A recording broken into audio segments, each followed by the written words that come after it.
Have fun with the fighting element in the game. It's just you can't not be engaged when someone is trying to fight you.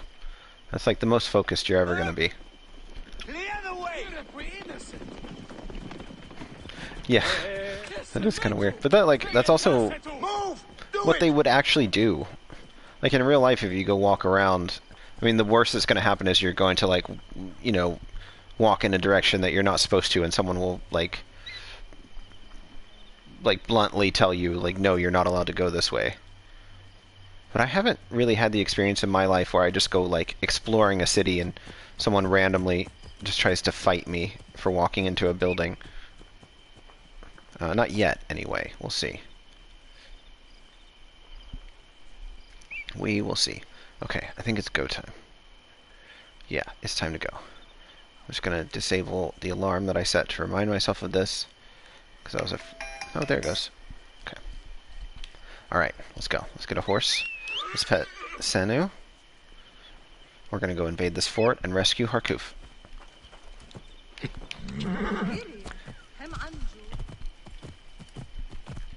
I did do the mummification tour. I specifically remember that one, and I really liked it. I did a bunch of the tours. I bet I did 10 of them. I don't remember exactly, but I did a few. More than a few. And I really liked them. I thought they were very well done. I also had some things that where I would nitpick some of the things they said. So it might be fun to kind of do a video where I, as a pedantic academic, go do the discovery tour and complain about things that I don't quite agree with, or where I would say something different. I don't know.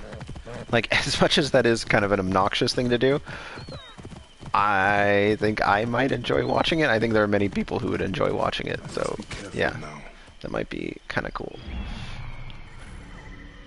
Oh man, I'm already here. I did do the Sphinx tour. Yes, I specifically remember that one. There was a tomb tour that I did where I remember that was the one where I had the most sort of well, I'm not so sure about that, or okay, you said this, but you know, you might also point out that this other thing that kind of disagrees with that. So yeah, I guess if I do stream any discovery tour at any point, I should pick the tomb. This is far and away the best feature of this game. I'm so annoyed that Valhalla got rid of this, because this is just the best thing ever. I can spend all the time I want, highlight all the people. Well, normally I can spend all the time I want, highlight all the people, make a plan for how I'm going to get in here. Okay, there's a guy looking for me already. I was too brazen in my approach. Okay, I'm gonna get... This fort has a really solid perimeter around it. Where are the weaknesses?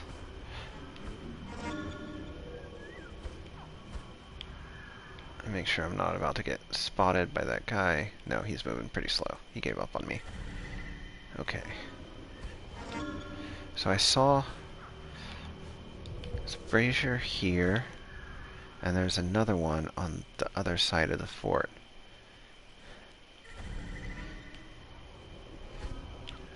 At a glance, it seems like it might be wise to just approach the fort from the other direction, but there's also a really well-designed perimeter here, except for this, a secret entrance. Really highlights the value of military intelligence. When you have an eagle that can just discover all the secret entrances, it's a pretty solid tactical advantage. It's going to enable me to single-handedly take down this entire fort.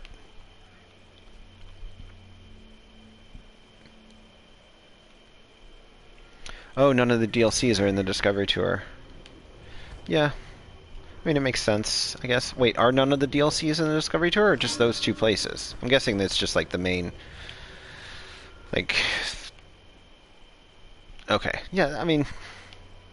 I can see how that makes sense. Like, you have to get it done somehow. Like, you have to define the scope of your project, and it makes sense that they would define it around, like, the main quest of the game and, like, the main gameplay area. Okay. That's clearly my move here, is to go to the south side of the fort. I'll just have to, you know, take everyone out.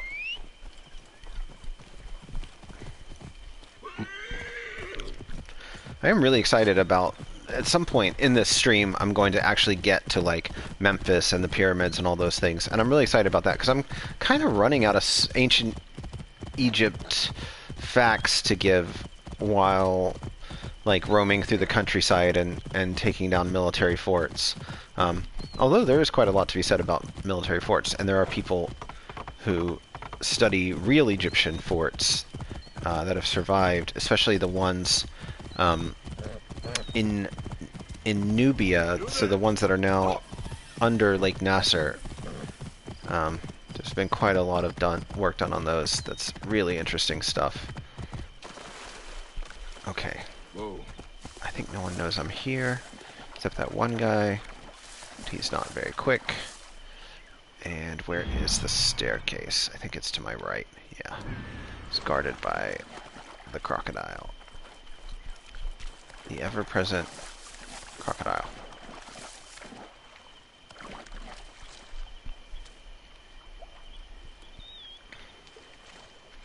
All the Cyrene stuff is really not Egyptian. Yeah. I mean, there are definitely some Ptolemies who would fiercely disagree with you on that, but yeah, it's definitely a different vibe. It's a very Greek sort of environment.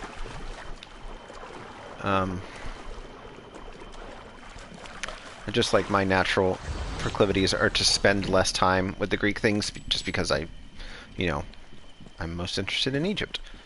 But they are neat. Okay. Let's get out of here and try not to get captured right away. If I can manage. Okay, not doing so great with the climbing. Okay. Let's just peek around. I'm just going to use Senu. Okay, there seem to be no people here. It's still nighttime, though probably not for much longer. So let's get up here and see what we can make happen before anyone wakes up. No arrows. Gotta do it the old-fashioned way.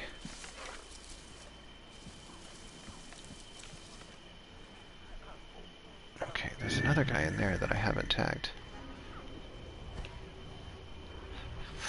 Wow, this is gonna be tough. It's gonna be tough to do this without getting caught. And what seems to be looking this way right now.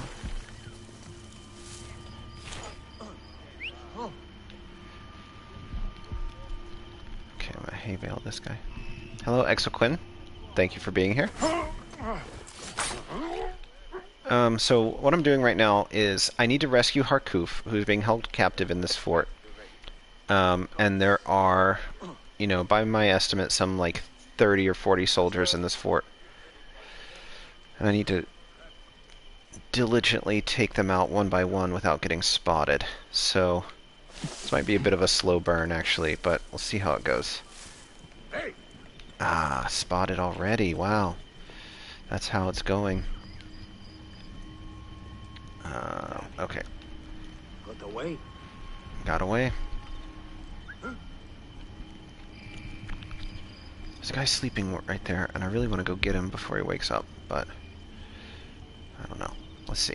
See what happens.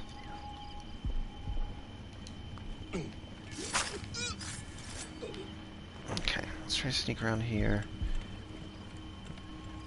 Got him. Nice. Okay, but that is a corpse to be discovered, so let's hide the bodies.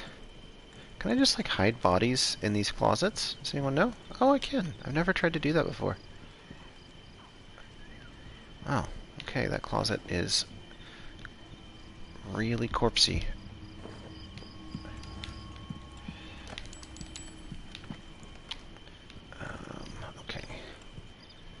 So my goal right now is to get to the signal fire and booby trap it,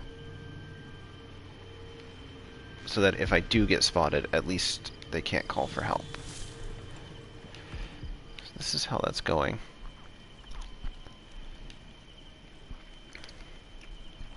I should really watch more streamers to know what people talk about while they're doing these like really intricate activities, because I have no idea what to tell y'all. Maybe I'll just shut up and do things. Arrows. Yes. Arrows are good. That means I can take out potential spotters. Wow, he's really strong. I'm not gonna do that.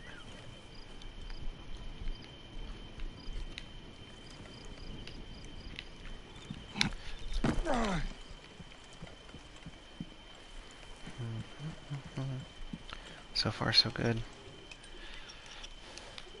Okay, I'm gonna try to go around the outside and like take people out one by one before they can spot me.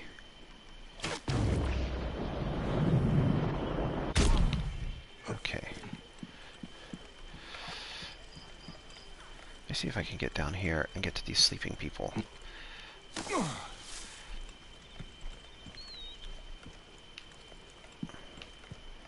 Didn't get spotted there. That's nice.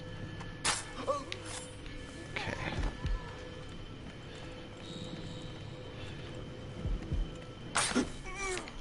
Okay, I'm just gonna leave corpses lying around too.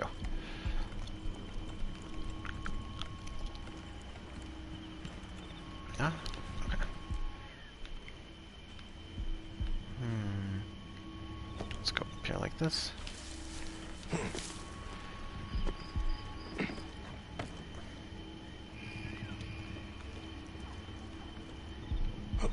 That didn't really go as planned. Another imbecile. My butterfingers got in the way. Okay, got him. Let's go get this other guy. I don't know if this is any fun to watch, but it is definitely my favorite aspect of this game. Sneaking around and assassinating people.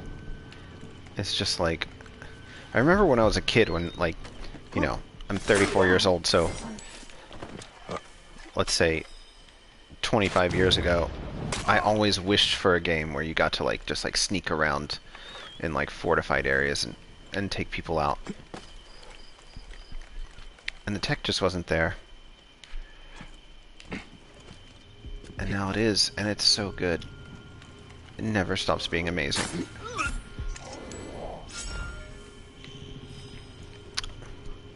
Okay.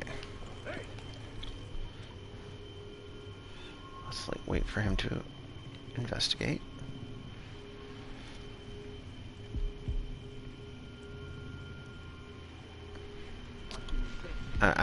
Yeah, I definitely encourage multitasking. Oh man, spotted.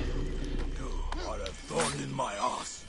I will burn every inch of you and feed your ashes Okay, to the gods. I have thoroughly been spotted now. So I'm going to run like crazy. Thorn in my ass. I will burn every inch of you and feed your ashes Wow, dude, to the you're gods. really proud of that speech. Where is the other Can't believe some past-filled signal? port of a Magi has been killing our men. Where is the other signal fire? That and more. When Sefetu catches him, I like how they are having a casual conversation about me as I'm just like running around.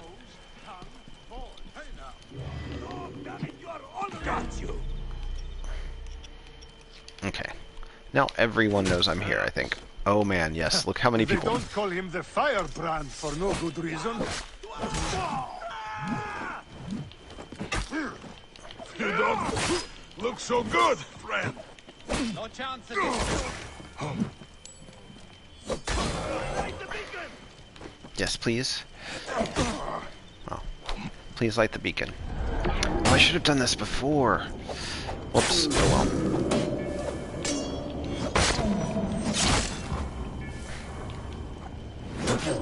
So I asked the game's creators if this was meant to be sort of like a Homeric, like Aristeia type thing, the like rage fighting, and they said, like, unfortunately no, but they liked the idea.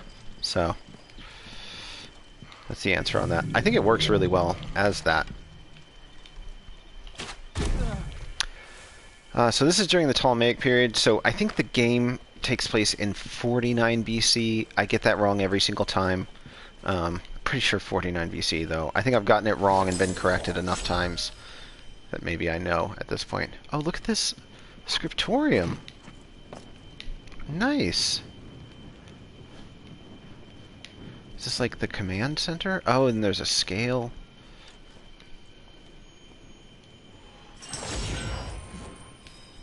So we can imagine this being sort of like HQ for the fort. I don't know if that's true or not. I'm just guessing, but there's like a lot of interior space. There's a scale for like trade, which are still pretty commonly used today, actually. Like if you go to a market, like buying fruit in Egypt, I would very often, like, you know, go buy fruit and vegetables, and they still use scales, like balances, to weigh the produce with like standardized weights and measures.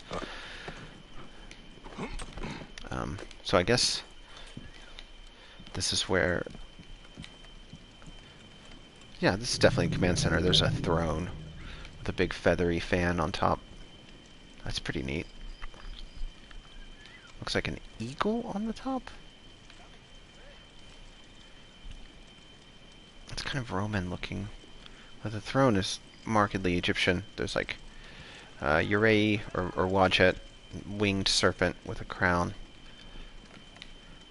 Okay, since everybody knows I'm here, I'm going to go free all the prisoners and let them just create some chaos.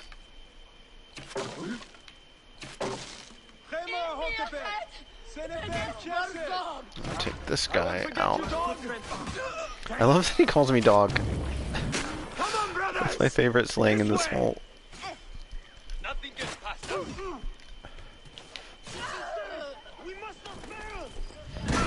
I got you, dog. Man.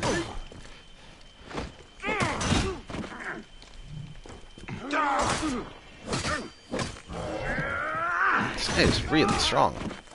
It's like boss fight guy.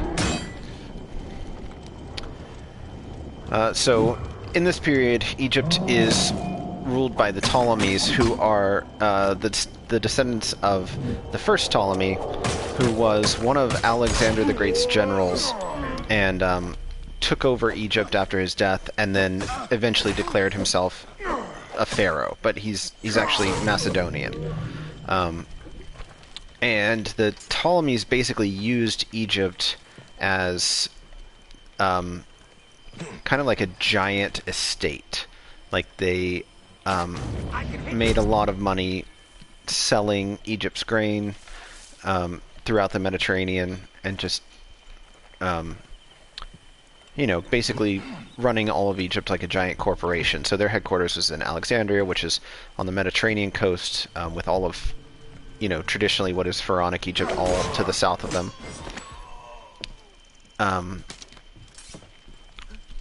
So they styled themselves as traditional Egyptian rulers, but they really weren't, because they didn't Hey, what? like their primary raison d'etre, or whatever you want to say, is not like maintaining the Egyptian state. Their entire government was organized around like using Egypt as a source of wealth for broader Mediterranean trade.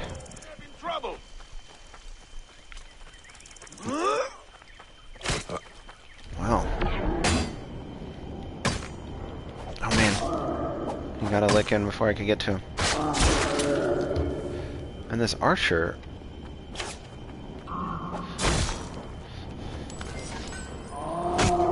Oh, there's another one. I guess I should have known.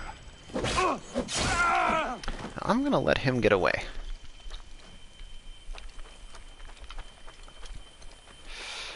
So a lot of the soldiers you're fighting here are part of this, like, occupation government.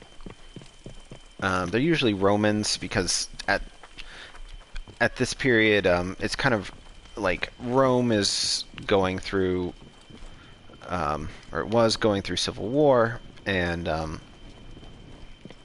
you know, Caesar is kind of solidifying his hold on power as dictator, and he is at this time trying to use Egypt as a source of wealth and power to solidify his rule in Rome. And that becomes a major component of this story also. And we're gonna, you know, meet and interact with Caesar. For anyone watching the YouTube video, spoiler alert, Caesar gets assassinated by one of the characters in the game. So, you know, if that's a surprise to you, I hope you stopped watching right when I said spoiler alert. Someone actually did, like, get super angry at me in the comments on my other YouTube video for like, spoiling that part of the story, which seems totally absurd to me, but I don't know. I feel like it's like a generational thing. Like, for me, spoilers were always kind of like, it's like a bit tongue-in-cheek. Like, yeah, you're not supposed to, like, go around telling people what happens in a movie. And people normally don't do that. But, like, spoilers aren't actually taken seriously as, like, a major problem. But somehow that's, like, changed in my lifetime. And now people get actually angry about spoilers. Which seems kind of silly to me. But, you know, I don't want to tell anybody how to be or anything. Like, if spoilers really bother you, that's cool. That's also kind of your deal. I don't know how much I really have to care about that, just because you do. So yeah, spoiler alert. Caesar gets assassinated. And we're going to be there for that. So yeah, all that stuff is going on. Like, Rome is definitely the power in the Mediterranean. It's not the only power in the Mediterranean at this time. This is kind of like, you know, in hindsight, Rome was like the rising superpower of the Mediterranean, but that wasn't really known at this time. At least I don't think so. I don't think it would have been known that, like, in a century or so, everything is going to be a province of Rome somehow. So Egypt is connected in this larger power game with Romans and Greeks, and the political conflict in Rome spills out into the rest of the highly interconnected Mediterranean world, and the driving force is mostly money and political power. So Egypt's wealth is the result of the fact that it can grow lots and lots of food, much more than is needed to just feed its population. So it has a favorable balance of trade really throughout its history. But then if you are a political leader and you can monopolize that trade. Keep calm, Harkoof. I will get you out. Bayek, you will need to find the key Sefetu wears around his neck. Hurry. Okay. I know what I need to do. So that's really what the Romans did, was just monopolize this incredibly lucrative trade opportunity that is represented by Egyptian grain production. But there's a little more to it than that. Like, we talk about bread and circuses. Using that grain to, like, make sure that Rome never goes hungry was also a really powerful political tool. So you can get very rich doing this, and that, you know, definitely helps in politics, but you can also just more directly get the Roman people behind you by making sure that they're not enduring a famine or something. So yeah, that's all I have the key here. interconnected. Okay, let's talk to Harkoof.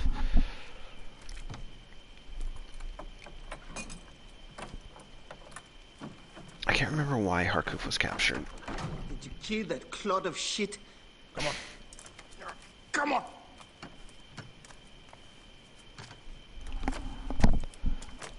He's dressed like a pirate.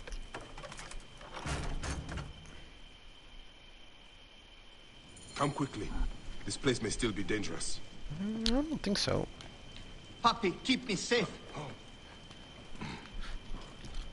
I don't really think of so Hapi is the god of the Nile, and specifically the Nile God be flood. against you bastards. So I don't really think of him as being protective.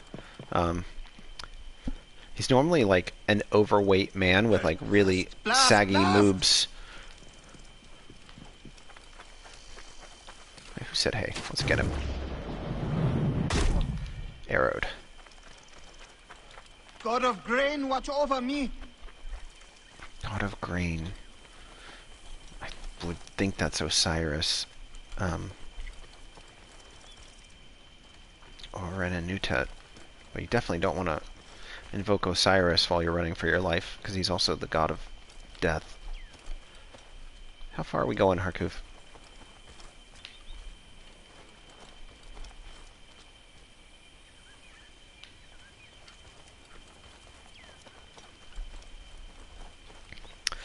I really don't think of ancient Egyptians as wearing, like, pants. Thank you, my friend. Apollodorus was right to bring you in. You honor the badge you wear. Oh, thank you. Come visit us if you ever get the chance. May Happy watch over you and ensure your beer cup ever overflows. Delightful. Okay, that was it. I have not read River God. I've read like the first chapter of River God, and I just didn't get into it. Which I know, like, I write historical fiction. I should love River God. I think it's a good book. People recommend it to me a lot, and I didn't dislike it. There are a lot of things that kind of feel off about its portrayal of Egypt, and those things just nagged at me way too much. Audiobook might work, although I don't really listen to a lot of audio either. I try to. I might check it out. I have Audible, and I have a lot of books. I have the like subscription thing where you get a credit every month, which I think is famous last words.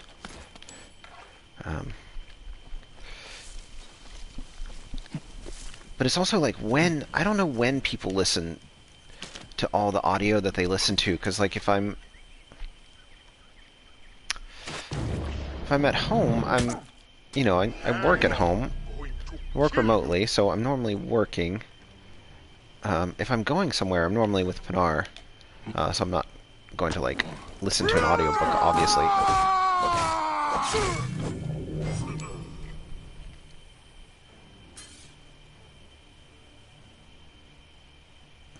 The Orion Mystery.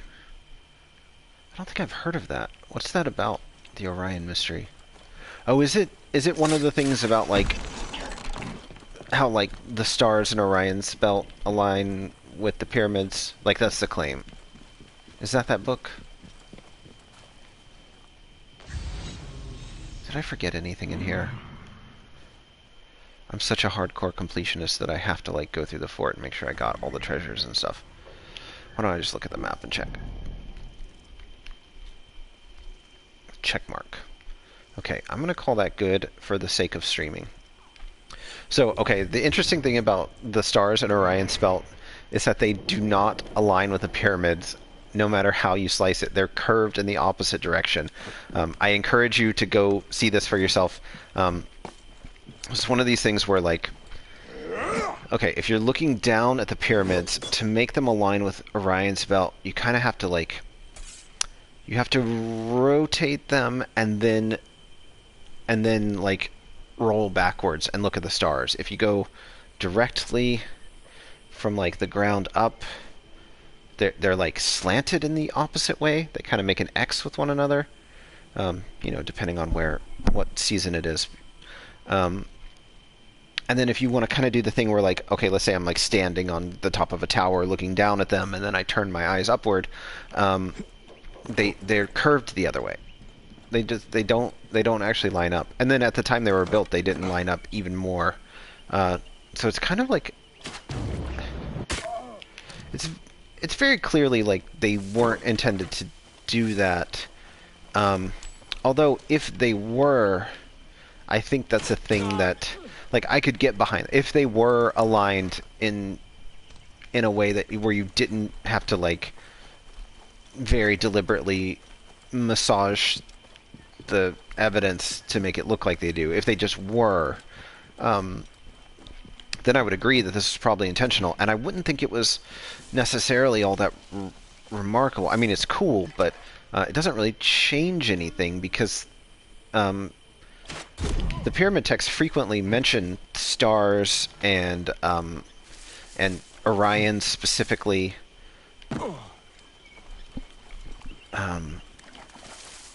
As part of, like, the broader, like, mythological, cosmological understanding of, like, the relationship between the gods and the stars and the earth and all those things.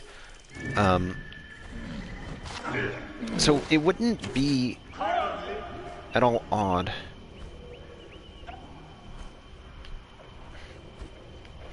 They're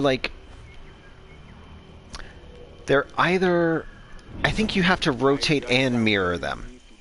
It's like you have to do... I'd have to look at it to be able to explain it well, because I don't have a very clear image in my head. But I did sit down and do it one day. I, like, took... You know, I looked at Google Earth, I looked at Orion, and I think with, like, Google Earth you can also put the stars, so you can just look at both at the same time, and they just do not line up. You really have to force it. And when you see how much you have to force it by just doing it yourself, it's like, well... would they really have done this intentionally? And then when you take the perspective of, like, you know, so there's this idea that a lot of, like, pseudo-archaeologist authors like to lean on a lot, which is that, like, academia is just super close-minded and, like, nobody, you know, everyone just dismisses these ideas. That, in my experience, is not true. I think that's just a straw man. That's just something that these guys say, really to sell books more than anything else, because that has not been my experience. Egyptologists, as a rule, are not super close-minded. They're very willing to entertain, you know, unexpected or new ideas about things like this.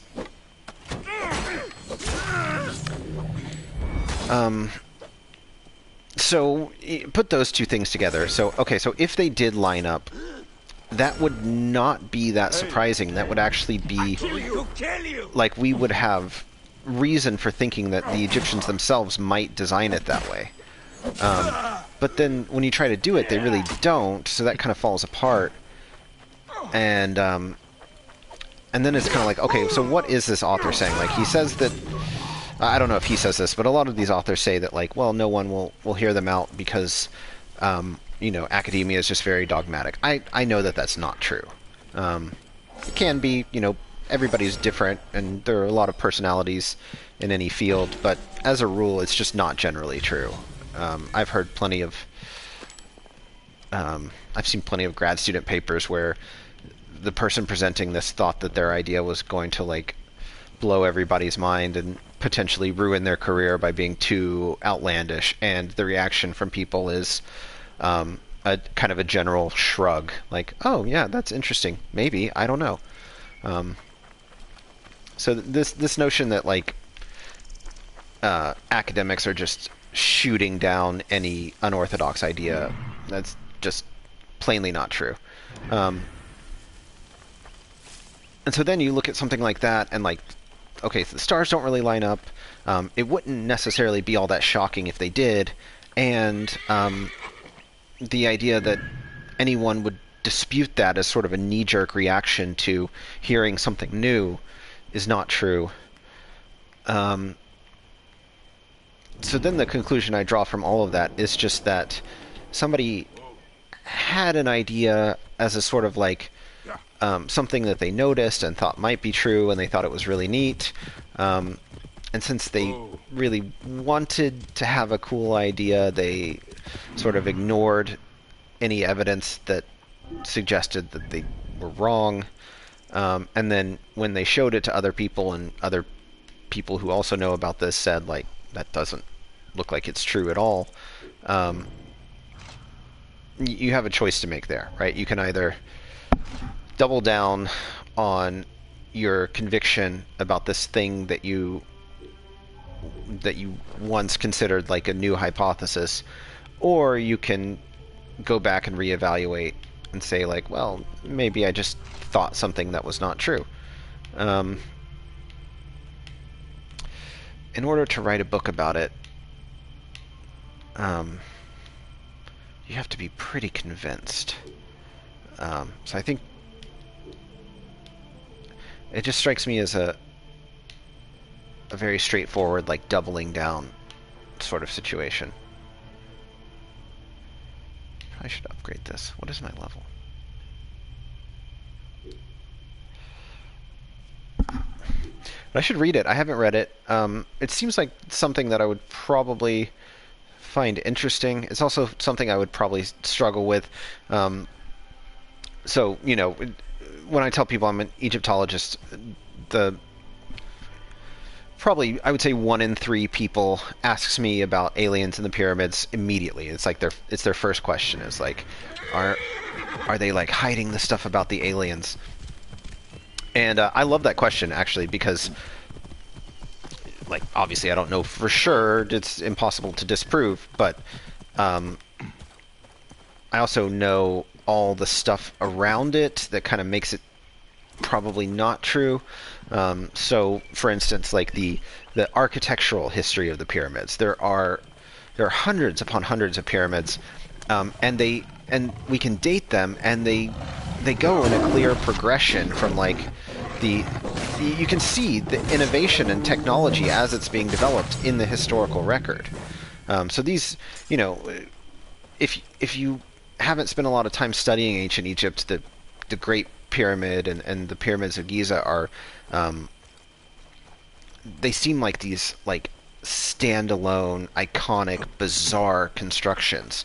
But if you've spent a lot of time with like learning about the history and seeing all their predecessors and the process that led to their creation, they don't seem like these isolated things. They actually fit perfectly within this progression that you can observe for yourself. So they kind of don't demand. Oh, sorry. Went back. They don't really demand, like, an extraordinary explanation, because within their historical context, they are only mildly extraordinary. I mean, they are extraordinary as, like, these monumental public works, but they aren't like these bizarre isolated monuments. They exist in a historical context. And then when I watch something like Ancient Aliens, which I actually do watch and quite enjoy, I love Ancient Aliens. I can watch that stuff all day. The number one thing that I notice is that their arguments normally are very compelling, only because they leave out all the stuff that would contradict their central claim. So, like, if you want to talk about, like, did aliens build the pyramids? You really have to lean on this perception of the pyramids as being these kind of singular monuments. If you show pictures of all the pyramids that came before and after, they don't create that, like, need for explanation that would... Let's go down. That would kind of, like, motivate some sort of, like, extraordinary claim. And that works with a lot of these things. So there was one I watched, it was like... We do not deserve to be dragged underwater by these hippos. And it appears you are prepared for the afterlife by a clumsy butcher with no thumbs. Where's your liver? Oh, I have to find this man's liver. Oh, that seems Poor man. impossible. Oh no. We Okay, do not I got deserve it. to be dragged underwater by these hippos. Oh man, we're going again. And it appears you are prepared Lexi, for the what is the afterlife by a Reeves clumsy theory? butcher with no thumbs. Where's your liver?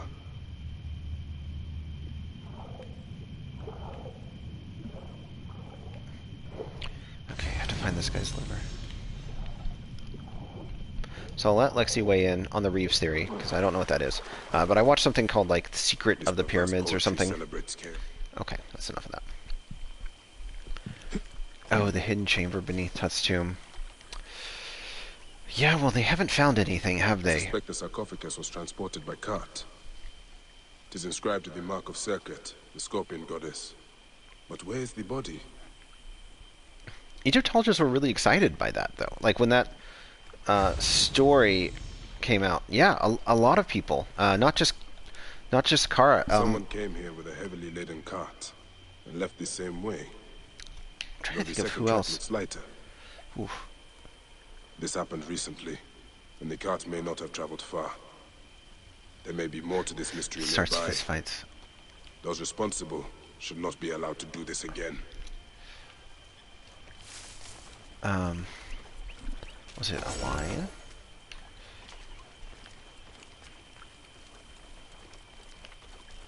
Yeah, that would be interesting. So there are lots of arguments about whether Smenkhare was really Nefertiti, kind of like establishing herself as a king with like masculine qualities, or whether there really was another person who just kind of seems to come out of nowhere after Akhenaten's death.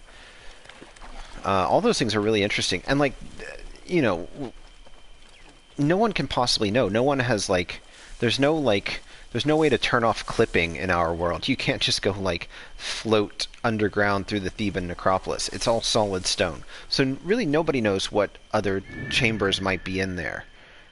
We can do like ground penetrating radar and like all these other, you know, we can use technology to try to find chambers and things, and people do that, like the muon detectors that they use to find the Great Void in the Great Pyramid.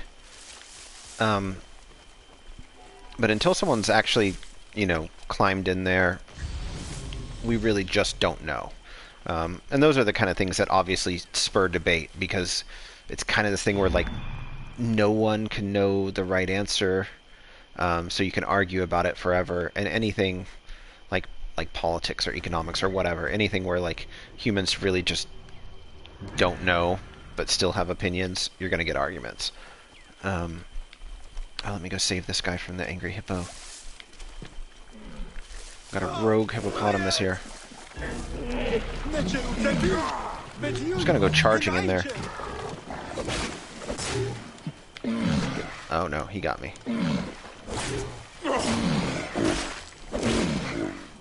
Yeah, that's kind of inevitable.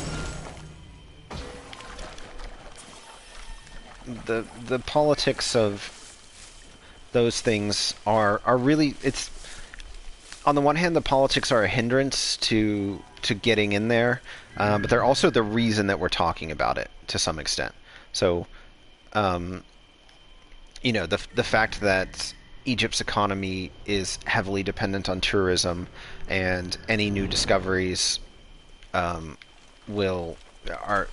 serve a very real economic function of, like, increasing the number of visitors to Egypt. That's a big part of why you get all these, like, breathless press releases that are like, there may be a chamber inside Tut's tomb. And, you know, in any other circumstance, the possibility of something being true would just be discussed among specialists in that field, and it would just lead to further research. But in the case of Egyptology, it gets, it gets sent to the press very deliberately by people whose livelihoods literally depend on, maintaining popular interest in Egypt. Did I ever solve that mystery? I have no idea what happened there.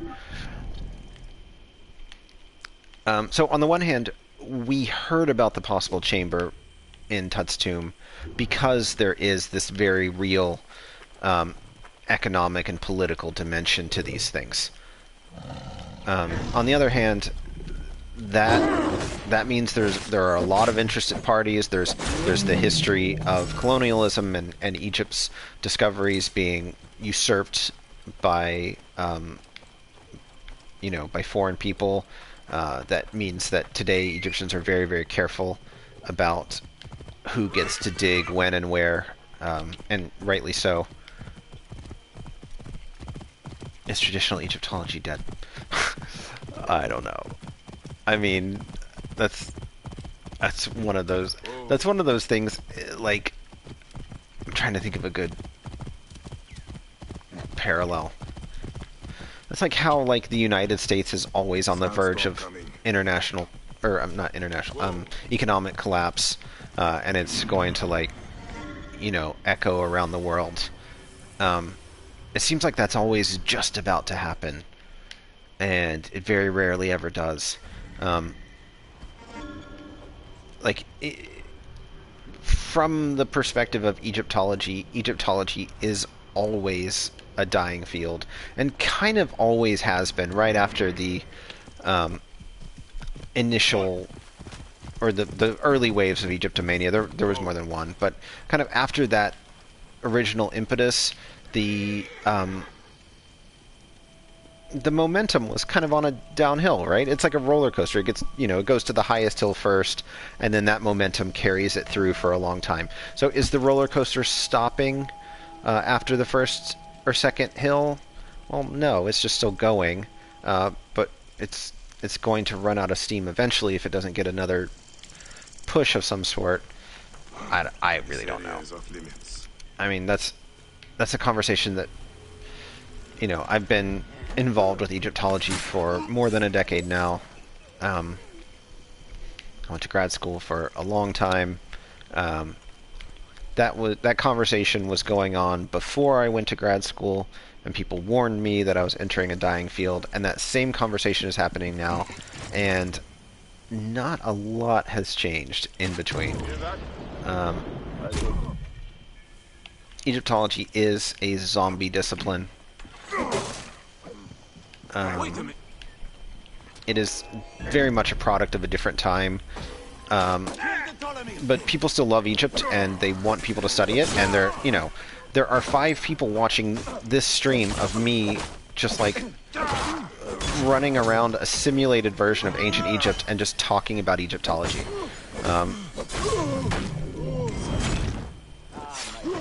6. How is that possible if the field is dead? I don't know. Doesn't seem like it to me. White Anglo-Saxon Egyptology? Maybe. I mean, I'm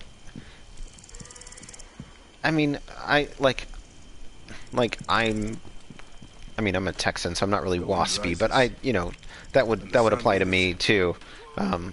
So I kind of don't like to think that there's no space for like white male American Egyptologists, especially if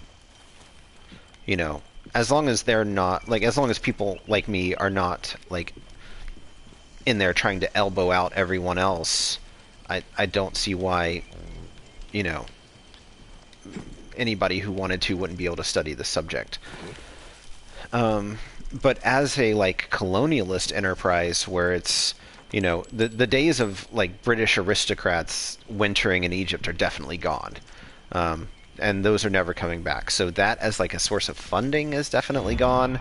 And so I think it's worth considering how an academic field that doesn't produce profitable new technology or medical breakthroughs or whatever can continue to maintain its support among the public in the absence of this elite colonialist support. That means adapting, but that's also happening. this this stream is just in my small way, this is an adaptation, right? Video games are being taken seriously as an art form. They're being taken seriously as a way to study history, and I, as someone who grew up in the traditional scholarly field, saw this new thing and thought there's something of value here. I should look at that and talk about it, and that's happening. Not just with me, certainly. I'm a tiny individual part of that much larger thing that's going on. What do I think of the forms of gatekeeping to the field? Yeah, I think that is that's what my crusade is primarily directed against. So that's the reason for my online courses and streaming video games and all those things. There is still plenty of gatekeeping. Gatekeeping is kind of just a component of human nature. Why do I have to fight all these guys? Did I start this fight? I think I might have.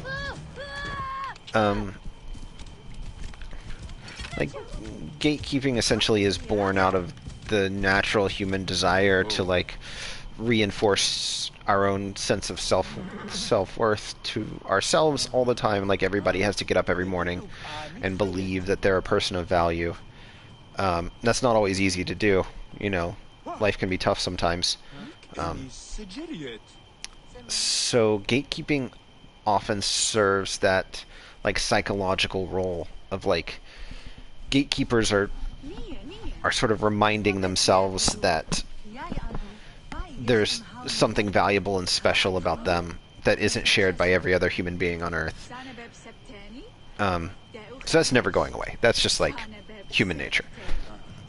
How it manifests itself in the field of Egyptology, I think that could change. And I think part of the way that it... Oh my gosh, lady, stop talking. I think part of the way that it changes is by people like me and my colleagues taking a different view of what it is we're supposed to be doing. So what is the purpose of me becoming an Egyptologist? At a very basic level, it's just that I love this subject. I love this environment. I love spending time in it and learning about it. Welcome to Lithopolis. Dream of the great Tahaka.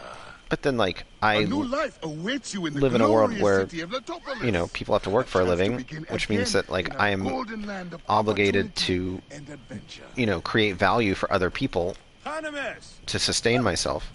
Can I only do that by, writing things for my fellow academics, or can I also do it by, creating an online stream where I talk about this subject? I think a lot of people are asking that question. Okay, let's just talk to this guy and see where this goes. Welcome to Lithopolis. I never forget a face, and I have not seen yours before.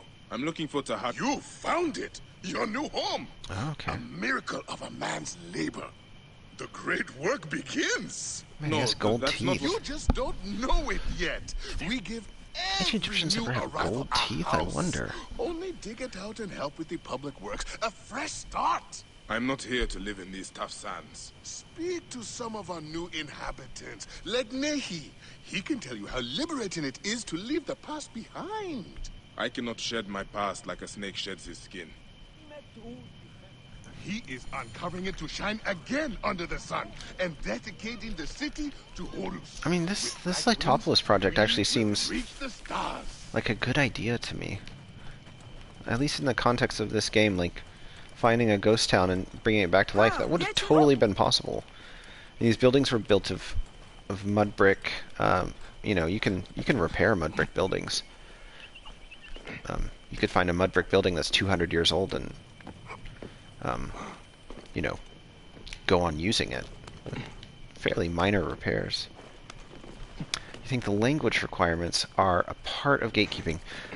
No, actually. I think the language requirements are there for very good reason. You just cannot engage with this subject at a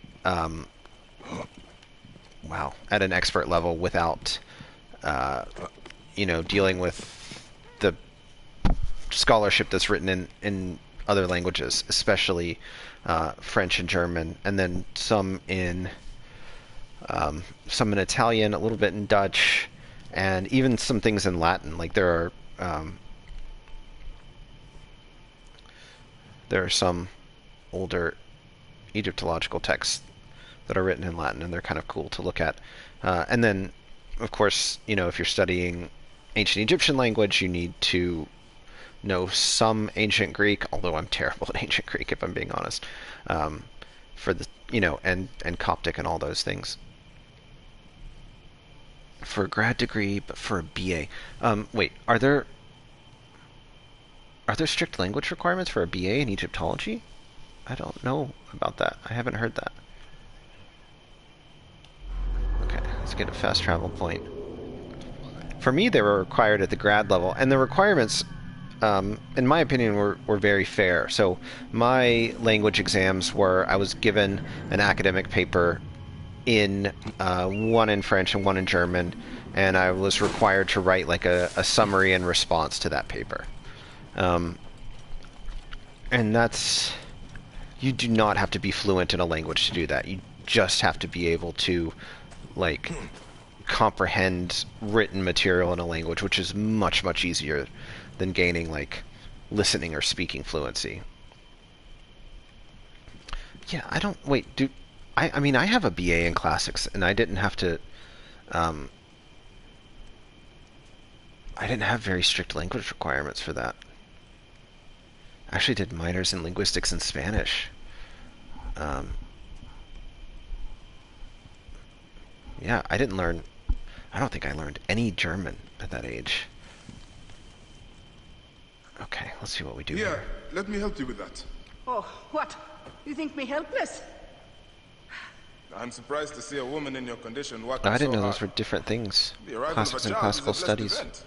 Oh, I am no delicate lily. Oh, are you in pain? Ah, my little bean is just making herself known. My workers are so slow, I need to run over and check on them. Allow me, Nebet. So I guess I'm checking on her workers for her? Okay, let's do it. Wait, which languages though, Lexi? I think we may be talking about different things. Okay, there's some kind of fort here.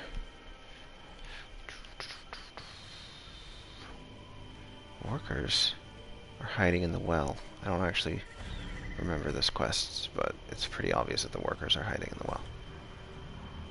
Oh man, is there like a papyrus puzzle? Oh, I love papyrus puzzles.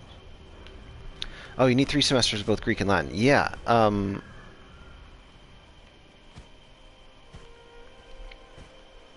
yeah, that's... I mean, I don't want to seem like I'm, like, joining in with the gatekeeping by saying this, but that's...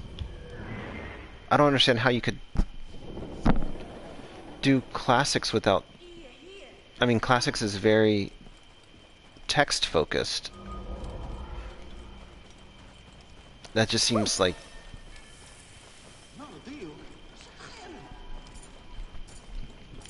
I'm not sure how to phrase this, but like, why would you want to do a degree in classics if you didn't want to study Latin and Greek language? Because that's kind of what the subject is about. I mean, I guess... I don't know. So I did classics at UT, and it is a very language-centric program. That was actually why I studied it, is because I was most interested in ancient languages. So I think my perspective is just very different. Like, I liked that part of it, so I never looked at it as, you know, something I would want to get around. It was like, that was my reason for doing it. Okay, people are lost in the well. The tunnel collapsed. Baba and Ipui are trapped inside. How can I I know. help? Are you strong enough to clear the way? See if you can bring them out. Please, Neb. They are my brothers. Stay here. I will do what I can. Oh, you just have to Strong like... have to force a way through. I mean, why can't I just... Hey there. Why can't he just Are walk you out of hot? here? Ah, I twisted my ankle. My brother Baba was working further in the tunnel. Yeah, that makes sense to me. I don't know if he's It alive. actually makes sense to me that I will you get would you out fast. do a Then find different him. thing Careful. called like classical studies, or I mean, the name is arbitrary, but like it makes sense to me that that you wouldn't want to do a degree in classics because it's just like it's just not what you're interested in. He was just behind this little like thin wooden wall. You could have just got him out. I will help him from here. You need to go back and find Baba. Hurry! He might be hurt, or worse. Take care of him. I will find your last brother. Thank you, Neb. Oh, well, I mean, for one thing, Twitter, right? Like, just I don't spend any time on Twitter for a reason, and like Reddit's the same way. Like, arguing is very often the point, but like, can you be considered? Oh my gosh, snakes! Forgive me for killing your Snakes! green ones. Why'd it have to be snakes? There is no other way through.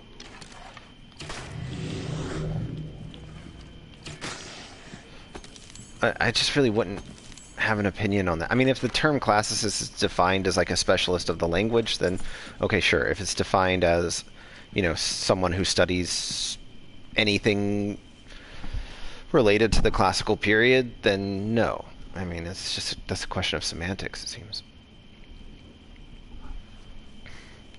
Yeah, I can see how it would be interesting. A history of the lost keepers of this place. The sword is missing. I wonder if Ma has succeeded at the House of Circuit, or whether his cause was lost there. I think that word for God's servants is probably, it's in parentheses, so it's like an Egyptian word. It's probably the word Hemnecher, which means like priest, but it's literally God's servant. It becomes Hont in Coptic, so it's like those two words, Hemnecher, servant of God, fused into a single word. So as God's servants, we bear witness to the voyage of Mahes, Musis, the lion god, son of Sekhmet, to confront the invaders who come from out of the sun. Wow. We have blessed the sword of Ptah and placed it in Mahes' hand, sending him across the river to rally our spears at the house of Serket. Mahes must stand against the armies of Ochus, who is called Artaxerxes, who marched from the city of Uz to lay waste and enslave us all. So they're clearly fighting against the Persians. I think I need to help this guy before I do that other quest. Oh, sorry, guy. Are you hurt? No.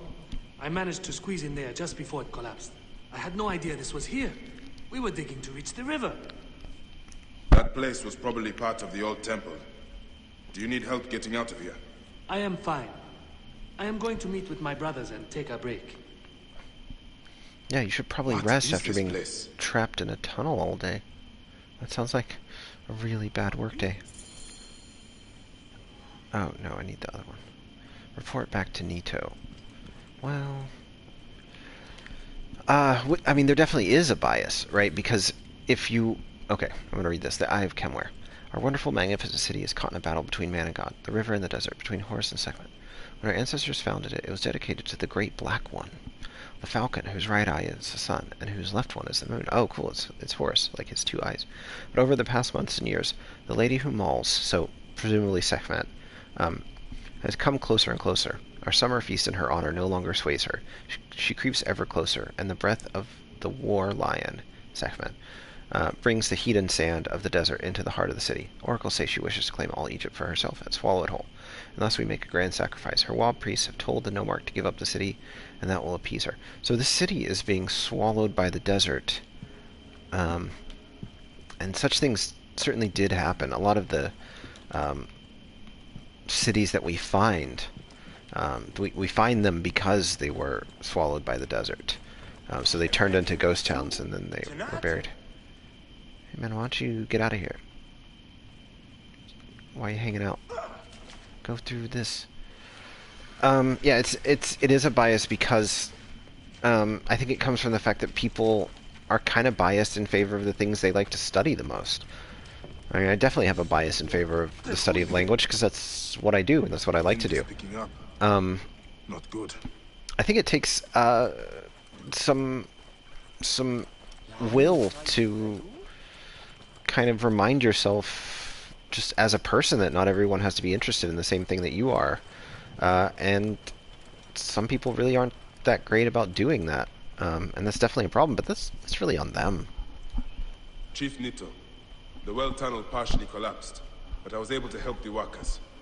My little bean and I are so Nito sounds fortunate like it to means pass by when you great did, neat. Medjay. May the gods bless you 1,000 times for your efforts. Take care of yourself. May the gods bless your little one. Oh, that's nice. That was just kind of helpful. Should we do side quest? The Scarab's lies. Oh, I have to go find the ox cart. Search for the house of Serket and a missing sword. I really wish they had called them by their, like, reconstructed names like Selkie, but oh well. Serket. Should I do this? Should I go get the ox cart? Or should we just do main quest? I think we should do main quest. Judging by the fact that most of my viewers have left, I think people got bored. Probably because I was talking too much about the field of Egyptology and not doing enough questing. I don't know. They call them Benben in the game. Benben isn't actually the name for pyramid. Benben is a more specific thing that the pyramids echo. The word for pyramid is mer, so in the plural it would be meru, in reconstructed ancient Egyptian as they use in the game. Oh yeah, no spoilers, guys. Tahaka. My name is Bayek from Siwa. I am indeed Tahaka, Grand Planner of Sais and So Taharka is the name of a I Nubian met your pharaoh. family. Your wife sent me here. She said you might know about the one called the Scarab. This is not the place to speak, for who knows who may overhear our words. Come inside and I will answer you. Okay. Oh, he's gonna run.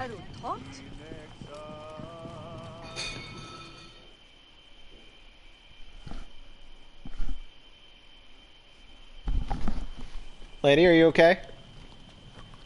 Your son You okay? is very proud of your work. He Okay. misses you. You'll be here soon. I dream of my son and his sons following in my steps. The world is made by great men dreaming big. What do you dream of, Bayek? I do not have the luxury of dreams. Just finding the Scarab. The Scarab preys upon the weak. He is no threat to me. Are you not afraid of the Scarab, Tahaka? No, he's not. Seems after what he did to your father-in-law. What happens to poor Goopa tears me. Whatever my life's work, whatsoever I did to bring that down upon him, I beg the gods forgive me. Master Tahaka! They're attacking the ruins again! Oh no. Bayek, come fight with me. That wind will raise the sound. Panara's back there behind me somewhere. I don't know what she's doing. She's probably up to no That killing good. is the voice of the Resetu. The desert's Resetu? dogs I don't use know the that storm word. as a rallying cry. These reavers use the sandstorm to mask their raids. Okay, so the Ka. Stay close to me! Do not let these guys surround you! So, I will not let you destroy my great work! I mean, Egyptologists normally just use the word Ka to describe this thing because it really doesn't have an exact counterpart. But it is, you know, we don't really know for sure because I don't think there's a text that actually just says, like, the word Ka means such and such. But you can kind of infer it from, Your blood will water the soil of my home. from like, when it's mentioned, right? You can just like infer what this thing is, and a lot of times it has to do with like life force or kind of like the whatever it is that makes living things different from dead things. So it could be kind of like consciousness, or it could be like life force, you know, abstractly. You know, they didn't have an understanding of like cells and, you know, microbiology and things. So living things are just different from dead things. And how are they different? Well, they're alive. What makes them alive? Ka. Like let's just define it that way. It's used a lot of times where like offerings are made for the Ka of so and so. So if you like left food in a tomb, it would be for the Ka of the dead person. So then whatever is in food. Oh man. Oh, I felt low. I wonder if it just says that every single time. Or maybe I'm just a bad fighter. I don't know. Oh man, no, he's in trouble. It's not looking good. So yeah, define Ka to be the thing that food has in it that makes it keep you from dying. Define it to be like whatever force makes a living thing not dead. It's very abstract, and of course we don't think of it as being a thing that exists, right? I think that's all just a matter of framing. Damn. This guy's getting me.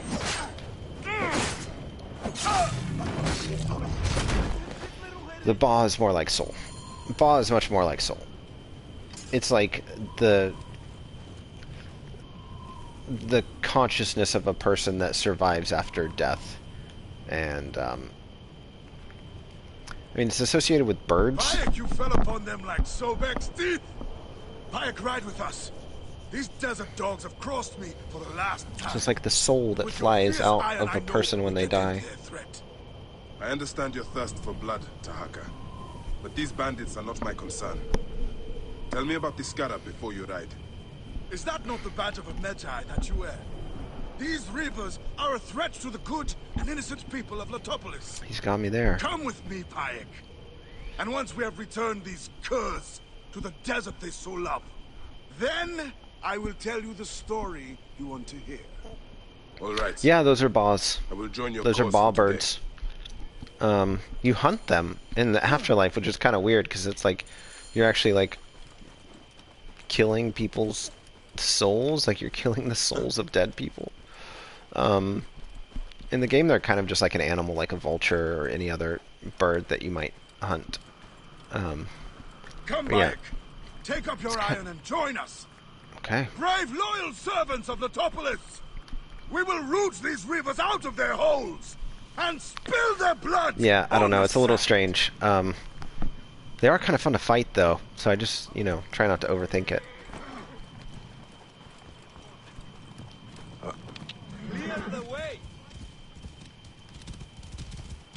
This task you have put yourself to, it seems impossible. It does not. Seems very possible. Only the gods can know that for sure, Bayek. And if I do not reach for the stars, how will I know how close I can get? Lithopolis was a wonder once, before the desert overtook it. I mean to show the world, to show the gods, that men can conquer anything if they put their minds to it. Perhaps you have been sent by the gods to help me realize my vision. I think I'm just gonna spoil this. There's not that many people watching, so I'll just tell you, if you don't want spoilers, stop watching now. But Taharka is the Scarab. So, we shall see if I cannot and like convince you. knowing that, it's kind of strange that he's like inviting Bayek's help. Like he's definitely overconfident or something, because I'm kind of one of the few people in this world that can actually like undermine his project. What are we doing? Where are we going? Seems like he would just want rid of me. Maybe he does try to get rid of me in a little bit. After I, like, am useful to him. I don't know. What are we trying to do here? Hey! Where are the people? I'm just gonna go in there, guns blazing. I'm way over leveled anyway. Won't be more than a paddle. Sometimes seems like a highly risky move.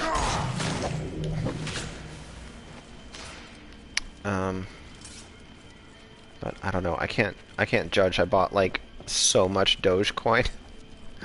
Who have these cultists caged?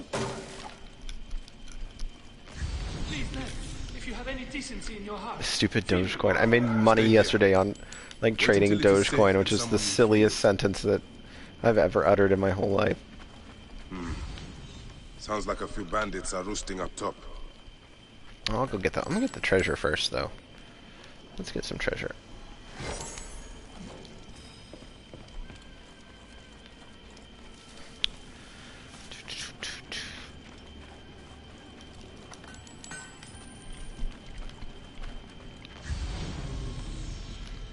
Alright, let's just go up there and get them.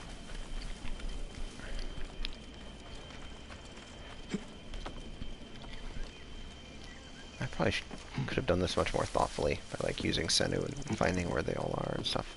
I did not do that. Oh my gosh, they're still fighting this one guy. Wow, no wonder the Scarab is like willing to take the risk. Wait. Did they finally get him? Oh, great.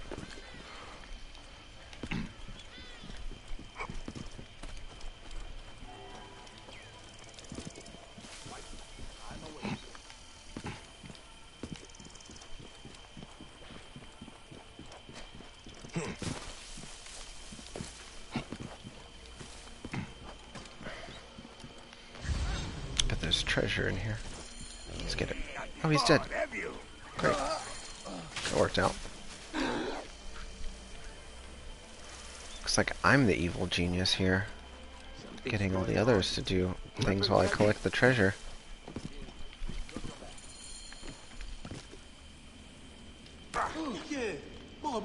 Hey. My thanks to you, Bayek. Before you arrived, I thought my dream was doomed to die. This is a Malacca. You gave me the strength to In hunt down these reavers. in Odyssey. Who are they? Blood-fevered followers. Wait, of remind me what it the means. Lady of It means like Slaughter. They wish nothing more than chaos. it's just like a mean thing to call someone. Are they connected to the Scarab? No, they think themselves lions, but they are no more than carrion eaters. And now they will feed the scavengers. I will bring this priest back to the city. Meet me at my house. We will dine, and I will tell you what you need to know. Oh, okay. May God bless you and the protector saving me, Master Dark. How did I miss the captain? Where's the captain?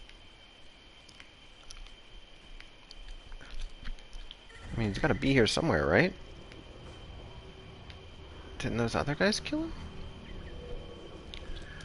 I was kidnapped by these blood-crazed raiders. I thought the road from Memphis to Lithopolis was safe. It is now, and I will ensure it stays so. You say you came from Memphis? Memphis is home to many priests. To meet him at his home, but I also... Oh, thanks. Yeah, I will learn the proper uses of Malacca.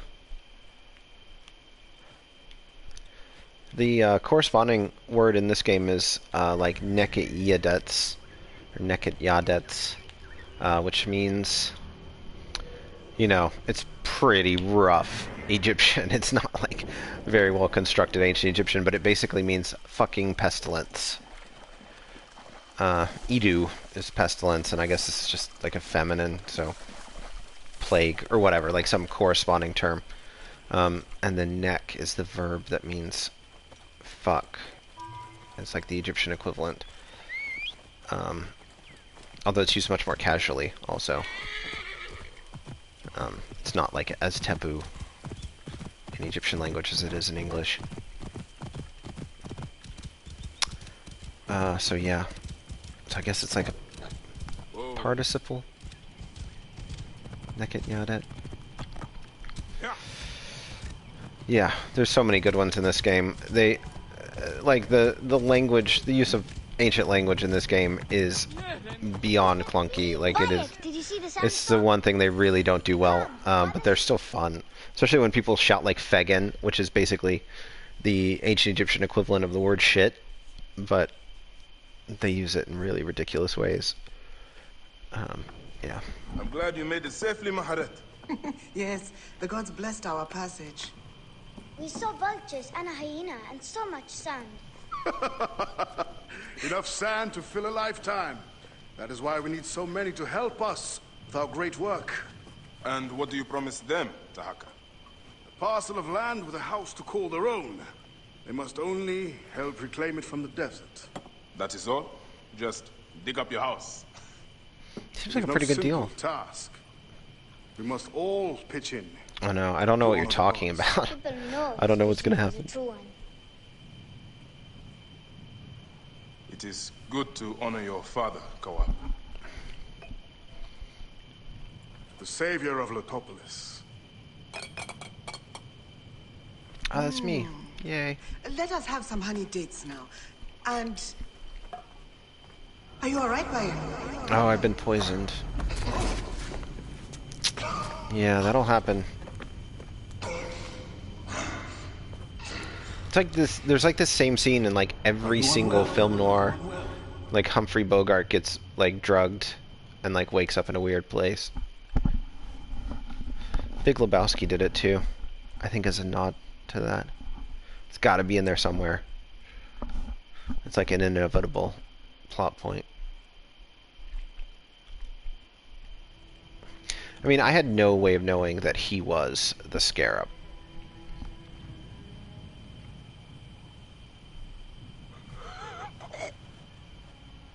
Bad way to go. So that's how the Scarab intends to deal with me. Gods be against you, Tahaka. And all as you do. Oh, I can eat those scorpions. Does it? I think it's just a cutscene. Hey now. Good boy. I'm not actually controlling anything that's happening right now.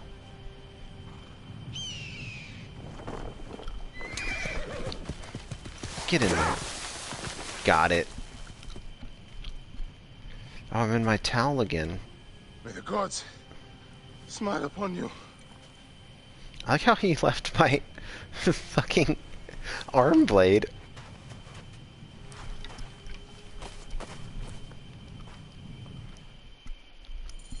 Stripped of armor, weapons, and coin. Where to begin? I'm gonna begin by killing the guy. Hurry before the wind erases the tracks. Put me here. Atabayak. So sexy. First my steel, then the Scarab.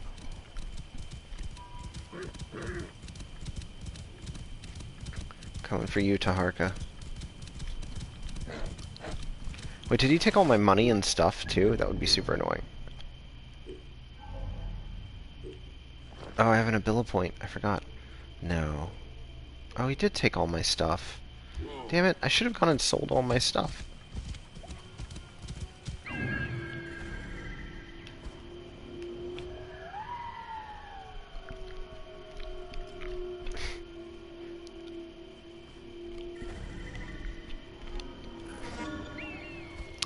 I feel like Bayek changes into only a towel at the slightest provocation.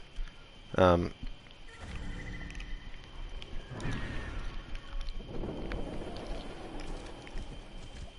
mean, I guess I would too if I was super ripped like that. Not gonna lie. I would totally do that. The gods here are vigilant.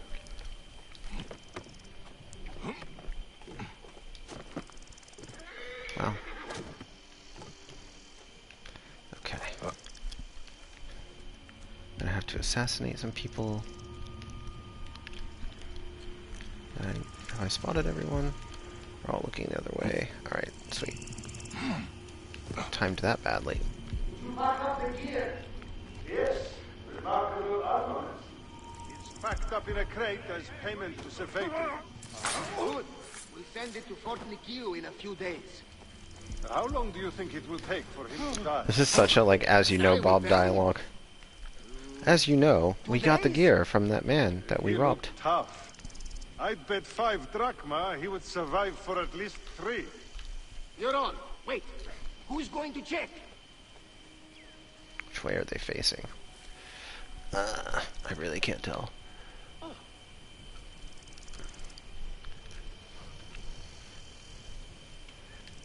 This way. So let's go around.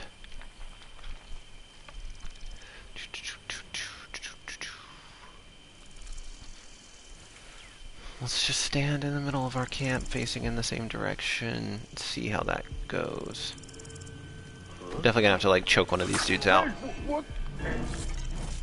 I'll kill you. I killed you. Whoa. Too slow by it. Oh man. He's got quite a reach. I think I did this badly. I need to just go get my weapons. Where are my weapons? That's a much better plan. Ah, now. I'm gonna like fight him to the death with only my fists. This is not a good plan. Should have just gone for my weapons first. I don't know why I didn't think of that. You cannot escape. Okay, so we've made some bad choices. But if he just keeps facing that way, there we go. Worked out. Let's let these people out too. Let's get out of here. What is that even supposed to be? Alright, now I'm geared up. In the shadows.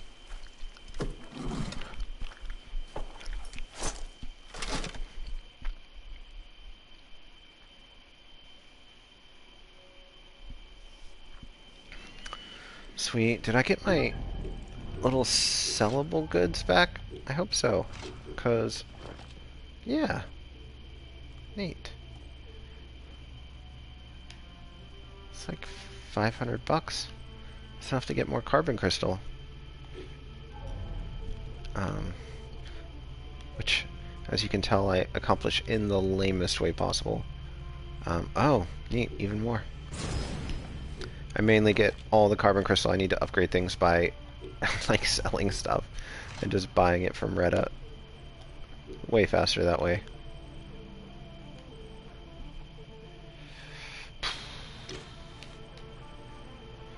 I would really like to have a legendary light bow and legendary predator bow. I would be very pleased by that. But I'm just gonna have to use the ones I have for now. And shield, I'm sure I have a better shield than this. Let's just use it.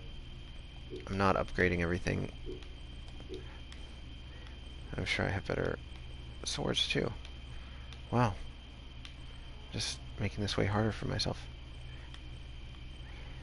Do we want to use Hopesh or regular sword? I'll split the difference. And do I have better spear? Yes. It's amazing how easily I forget about all of those things. Okay. I guess we're good.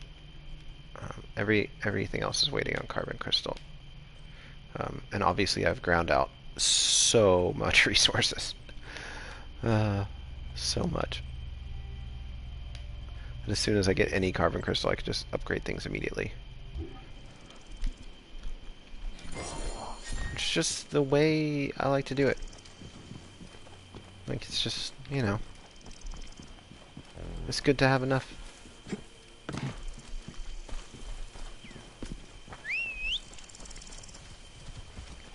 It'd be so awkward to encounter some random happening. Yeah, that's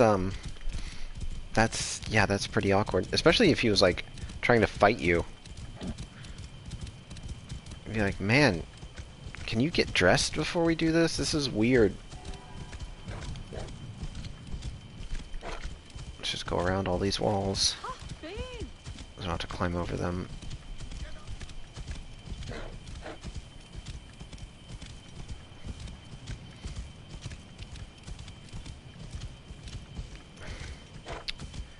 Okay. This is such a great story arc, the Scarab. I know I definitely didn't know that Taharka was the Scarab the first time I played it. That was definitely a surprise. I was like, oh man, he poisoned me. Should have seen that coming. Getting out of being trapped in the sand, that took me a while to figure out the first time. Although I knew how at this point. This is just like an excellent quest all the way through. I was supposed to be sneaking in here. Okay, let's just fight. Yeah, let's fight.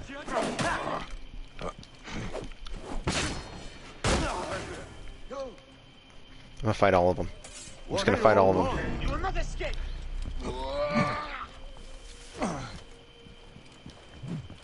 Let's just have lots of fighting.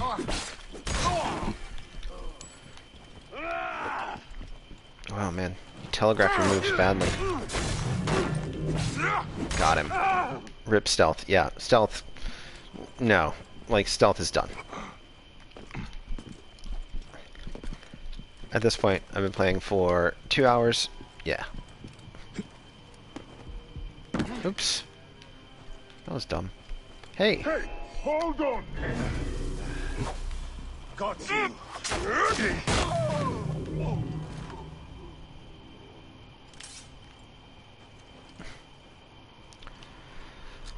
Yeah, I find the older games harder, honestly, because I'm better at this because I've played it more. I don't know. Hey, wait! Not that I'm ever gonna be like super good at it. I'm definitely not like a hand-eye coordination sort of person, but I've got a lot better at this in all the time that I've played it.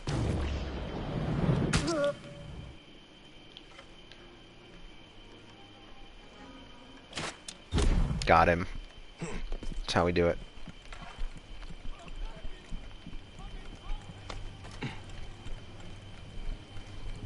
Okay, stealth is back. Back from the dead.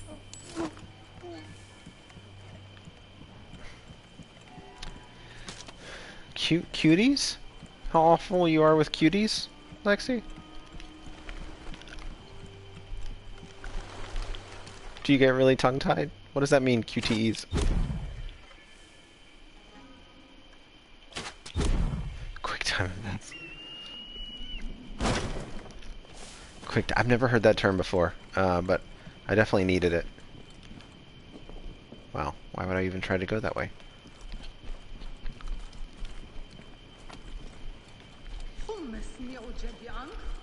Alright. There he is. With an arrow right in his forehead. Oh man, that's great. I'm really glad I took the easy way out on that and just sniped him, because finding him here with an arrow in his face was pretty awesome. So, this is how a dream dies. That's a scary game, right? I could have built something to last an age. Dude, you tried to murder me for no reason. Of your accomplishments. There are things I regret. We all labor for higher powers. We are all enthralled to greater forces. There is no escape.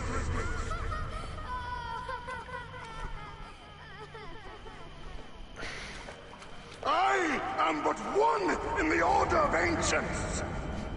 He's pretty awesome. I mean, like, as a character, as a villain. No peace. It is not peace that I seek. It is not for my soul that like, you're glad to take him out, of course. He's a bad guy, but you can't help but respect him. And a builder of cities.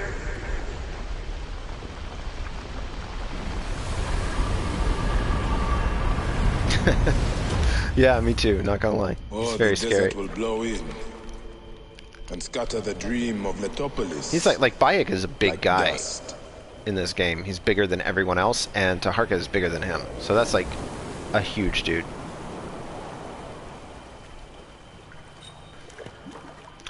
I also feel like in a way, Taharka's right. Like, I don't want to undermine the project of rebuilding Lithopolis. That's a good idea. Like, all these people will have affordable housing. Like, why would I be against that?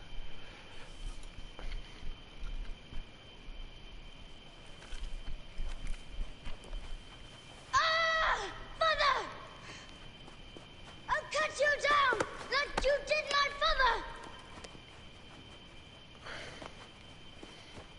Poor Kawab. I got you all, friend! I hate you! Take care of him. Try to make him understand if you can. You have brought blood and death to my house. You are blind. But now you must I mean, open ancient your Egyptians eyes. might have been. Your husband was They the were Scarab. definitely shorter than us. He did this. Mainly Your because of father like was tortured and scarred by this man. modern nutrition and So many medicine. others. No! It is up to you to raise your boy into the light, out of the blood and shadows of his father's legacy.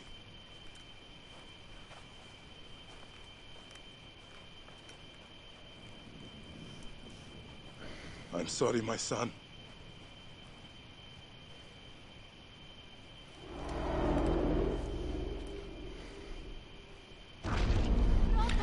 How did they not know that Taharka tried to kill me? I was poisoned in their house. That must have looked pretty strange. They're pretty fragmented, but you should be able to dip in for a little while. I walk on your water. Okay. Weird. Ellie, you weird. I have no idea what's going on right now.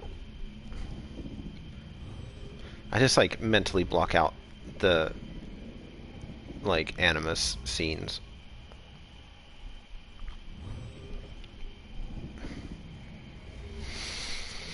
I know people really like them, and I'm not going to win any friends with this, but like, I mean, why is this in here? Like, why? Like, why? Like, I've already suspended my disbelief. Like, I am Bayek, the ancient Egyptian Medjai, you know, in this world. Like, I really don't need some like elaborate contrivance to explain what I'm doing here. Okay, have fun, Lexi. I'll see you at the next one, I guess. Or at the next stream I go to. Captain, I have you trapped. Here comes Themistocles. Yeah, thanks for coming. Thanks for coming and asking questions. It's really helpful to have, like, you know, prompts to talk about. Hamodo! Foxy, that's why are we delivering all this treasure? We could retire to Lesbos with this amount of gold. Oh, cool. Okay, yeah, that's right after my class. So I'll be able to come to that. If that chest doesn't make it to Pompey, this ship won't either. We crawl through Hades to deliver it if we have to. Oh, she's fierce. Fair enough. Back to work, you slack black horse! Domestis! My trusted shield boy, get to it, huh? We've been hired to bribe Pompey, to save a queen, and to win a kingdom. The usual fare for us mercenaries, huh? Okay.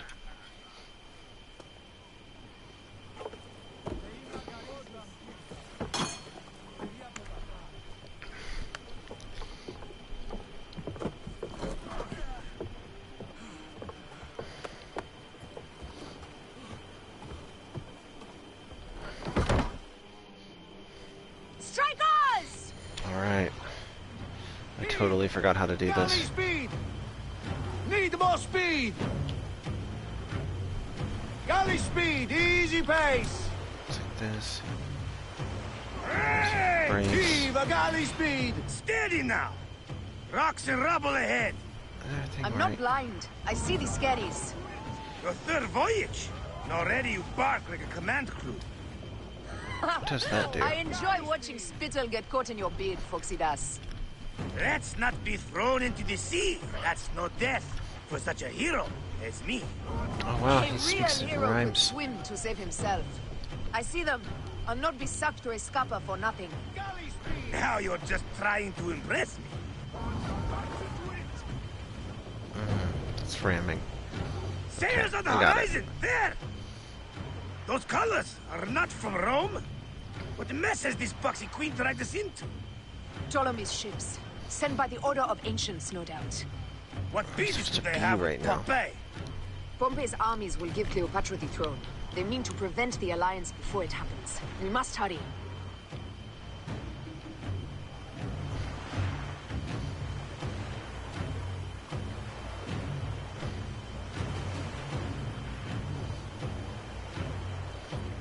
Poseidon's peace.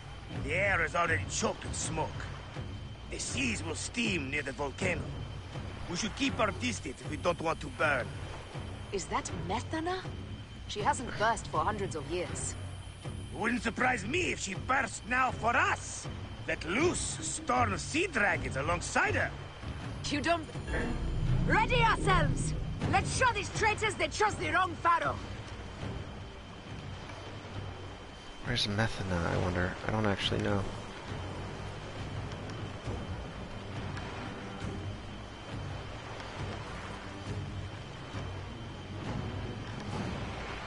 Hold R2 for battle speed. No, not yet.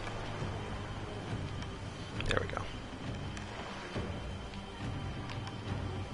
Rain of fire! Order the shields!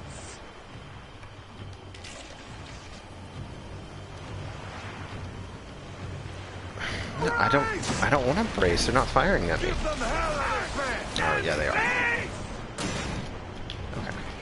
Okay.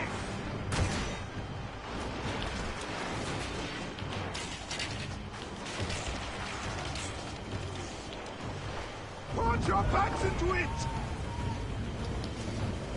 Put your backs into it! Sweet. That went well. I see ships bearing down fast! To look at. Oh. Galley speed!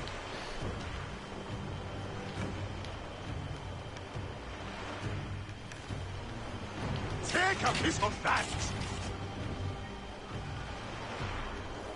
I think they're still out of range. We've No, got this got it. Malakia! Target their rear wings! They're full of oil! They'll burn like camel sheets! Call for ramming speed! Got them like fish! Oh la la! Damn!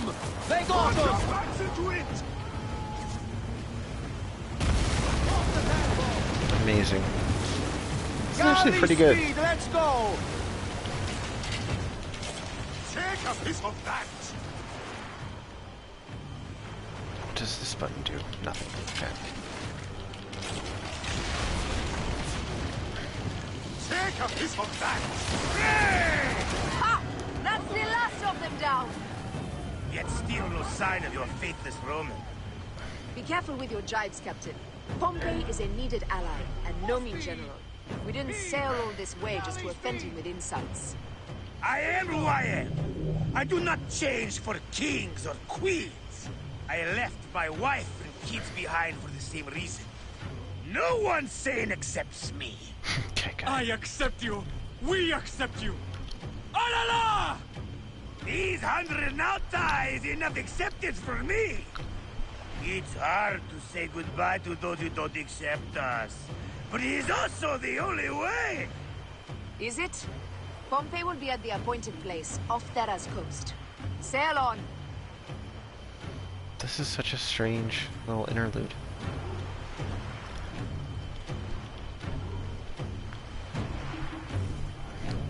What are we talking about acceptance for?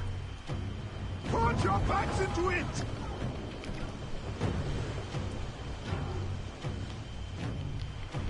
Galley speed, let's go!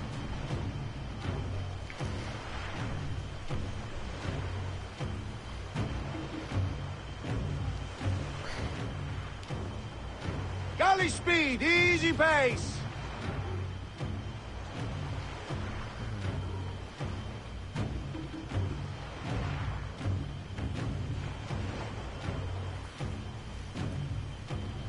There's a lot of empty space in this little, like, side quest thing, whatever this is. I don't know what to call it.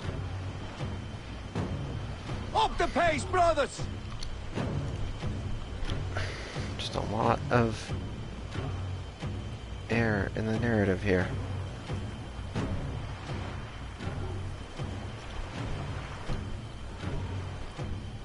There! I see him! Pompey sails north. Don't rush! There may be patrols ahead. Are you ordering me away from a fight? Lady shit, woman, of course not. But I am not keen to die protecting a Roman, especially one who can afford his own protection. You know, you really should join this trial. You'd fit right in. We're not here to protect Pompey. We're here to bribe him. Makes me sick to hear it. Wasn't it Cleopatra's father? Firebombs ready! Call for them when we pull near! Wait, who are we fighting? Them? Those who have them! Give them hell on the fan!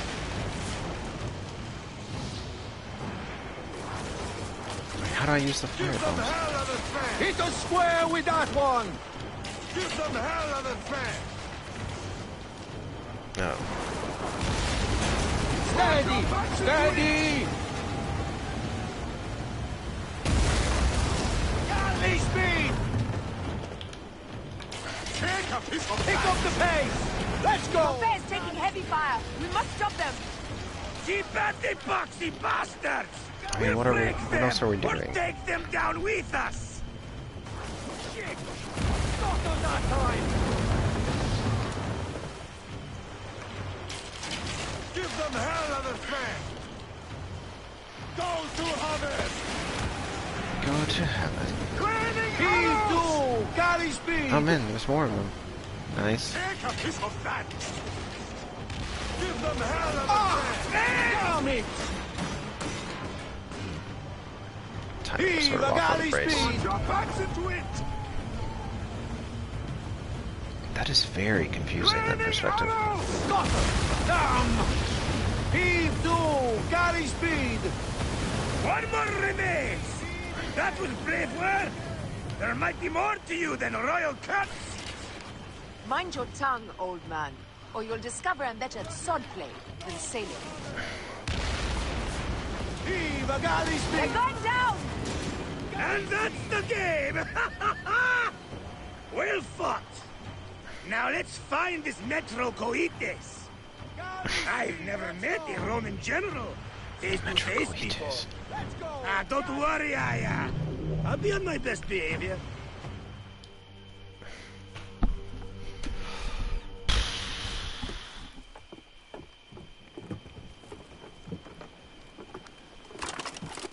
Civil war in Egypt, and a mercenary trireme comes to my aid.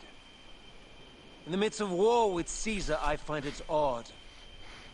Who in Hades are you? Well, we could have let you die.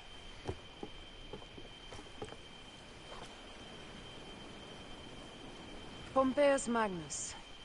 Greetings and friendship from Queen Cleopatra.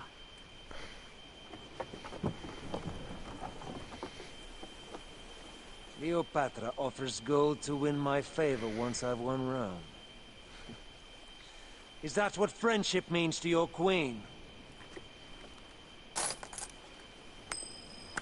Whose face graces that coin? Do Roman women receive the same honor? An alliance with Cleopatra is a union of true power. Oh, that's like a real coin. That's pretty neat. She wants more than an ally. She seeks a king.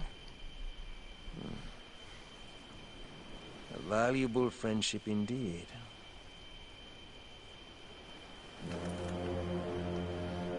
Agreed. My fleet will soon be ready for Egypt.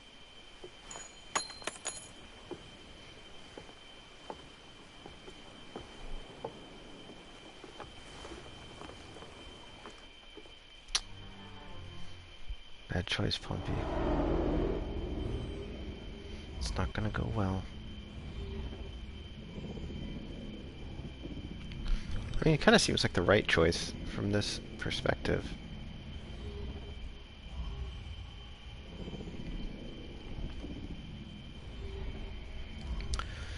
Wait, how did Pompey actually end up in Egypt? He was like defeated in Greece or something and then fled to Egypt.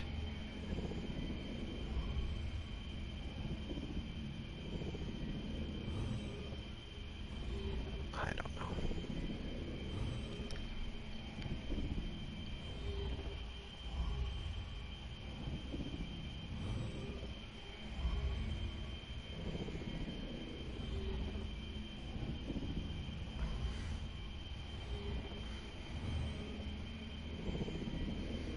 This is a lot of loading. It's still going. Okay.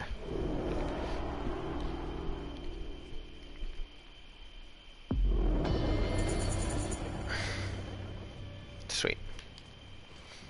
Okay, back to business. Ahead. I think that's probably like... It's probably a good stopping point. We have some side quests to do. We gotta go get the ox cart. We've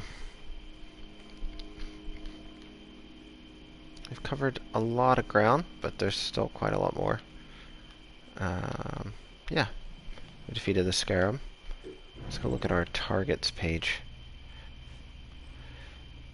Yeah. I don't actually remember this guy. Oh, I killed him. That's why I don't remember him.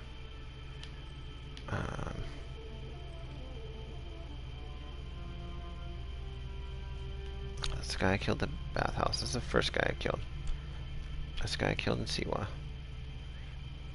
Don't remember him either. Now I gotta find these ones. The hyena, the crocodile, and the lizard. Okay. We're gonna do new kid in town later. Probably somewhere in between. I'll go get some stuff and buy some stuff. Maybe do papyrus puzzles. Oh, this is a good one. Soppy Rest Gnome, north of Lithopolis Temple, where man's creation brings water to the dry sand. There's going to be like an irrigation canal or a shadoof or something here. I don't remember for sure. I'll go ahead and do that real quick. Let's figure out that puzzle. And then I'll save the new side quests for next time.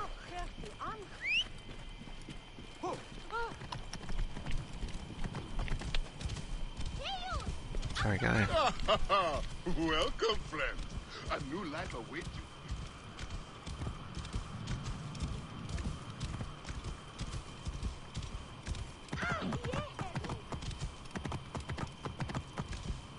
Whoa. Huh? Oh, shadoof.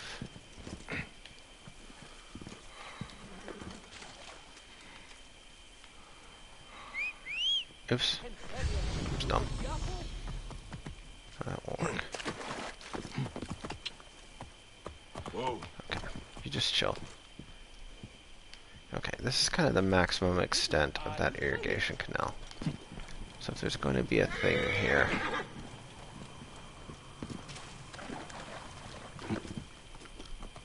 It's got to be either here... Erasmus... Trying to solve a papyrus puzzle right now.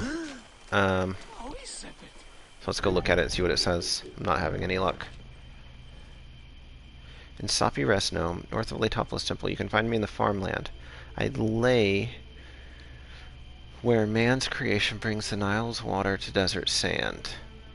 Okay, and it's called Dead End, so that leads me to think that it's going to be kind of like the maximum extent of these irrigation canals. Ah, there's more. Let's go over here. It's got to be here somewhere. You can see a sort of prelude to the Valhalla puzzle technique of just like throwing things in the bushes and making you go look for them.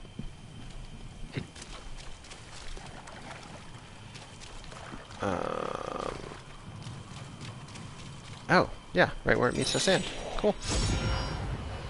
Hey, that worked out. Okay, let's get our new shield.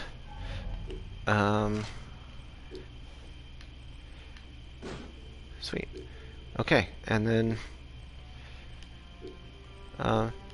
sorry for leaving right as somebody joins, but this is it's kind of winding down. I was going to do that papyrus puzzle as the last thing, and then I set up this quest to do next time. So starting next time, do New Kid in Town. Today I went to Lithopolis. I found the Scarab. I got buried out in the desert and left for dead, and then I went back and, you know, escaped and killed the Scarab. And I became Aya for a little while and fought a sea battle. Then I solved that papyrus puzzle. And then starting next time, we'll just start here. And, yeah, go do some more quests. So thanks everyone who came, and I hope it was fun, and I'll see y'all next week, or sometime in between when I go, like, maybe do grindy things, or, like, go to side locations or something.